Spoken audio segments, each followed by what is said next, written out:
নদীর জল খালে ঢুকে ভেসে গেল 5টি গ্রাম। ব্যাপক ক্ষয়ক্ষতি হয়েছে চাষের জমিতে। দুশ্চিন্তায় গ্রামবাসীরা।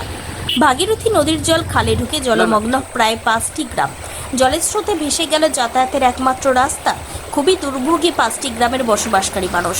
নদিয়া শান্তিপুর ব্লকের গয়েশপুর পঞ্চায়েতের ঘটনা। গত কয়েকদিনের অতি ভারী বৃষ্টিতে ইতিমধ্যে জলমগ্ন হয়েছে নদীর বিস্তীর্ণ এলাকা। পুজোর আগে এই প্রাকৃতিক দুর্যোগ যেন কপালে চিন্তার ভাঁজ ফেলেছে প্রশাসনের। জলমগ্ন হচ্ছে একের পর এক গ্রাম। যুদ্ধকালীন তৎপরতায় হাতে হাত লাগিয়েছে রাজ্য সরকার, কিন্তু তবুও পরিস্থিতি সামাল দেওয়া যাচ্ছে না। একাংশ মানুষের দাবি, আবার যদি নতুন করে প্রাকৃতিক দুর্যোগ শুরু হয় তাহলে ব্যাপক ক্ষতির মুখে পড়তে হবে বাংলার মানুষকে। যদিও শান্তিপুর গয়েশপুর পঞ্চায়েতের 5টি গ্রামের একই অবস্থা। বিঘার পর বিঘা চাষের জমিতে ঢুকে গেছে নদীর জল, ক্ষতি হয়েছে ফসল।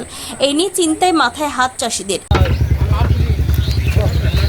কলকাতা চলে গেলে তুমি, কলকাতা চলে গেলে আর কিছু করার নেই। এই রাস্তা ডুবে গেছে। আচ্ছা, কবে থেকে এই জল উঠেছে? আর 4 দিন। এই ভাগীরথীর জল বাড়ার পরেই? হ্যাঁ হ্যাঁ, এখন নৌকাই ভরসা? এখন নৌকাই ভরসা। কটা গ্রাম আছে ওপারে? ওপারে 4টে। তাহলে 4টে গ্রামের মানুষ এখানে নৌকাতেই যেতে হতে? হ্যাঁ, কতটা দুশ্চিন্তার মধ্যে আছেন? বিরাট দুশ্চিন্তায়।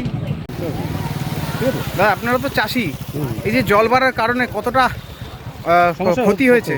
প্রচুর ক্ষতি হয়েছে। আমাদের পটল, ঝিঙে, উচ্ছে, এসব ধান, পাট, বহুত কিছু ক্ষতি হয়েছে। এই যে জলের স্রোত, কতগুলো গ্রাম জলমগ্ন হয়েছে? 5টি গ্রাম জলমগ্ন হয়েছে। এখন কি পরিস্থিতি গ্রামগুলোর? পরিস্থিতি ভয়ানক খারাপ অবস্থায় আছে।